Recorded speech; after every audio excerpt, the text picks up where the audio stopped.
For the repair of the PCB, the following procedures were necessary. Replacement of various electronic components and general cleanup of the unit.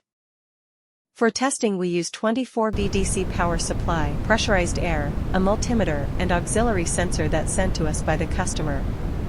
The sensor is located in a 1.25 meter tank.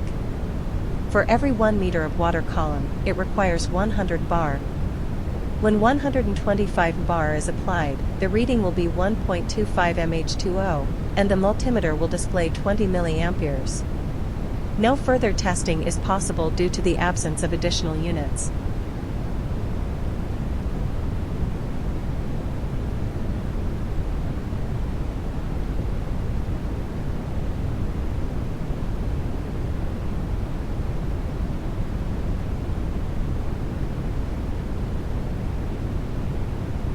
It is now clear that the PCB are working successfully and are ready to be delivered to the client.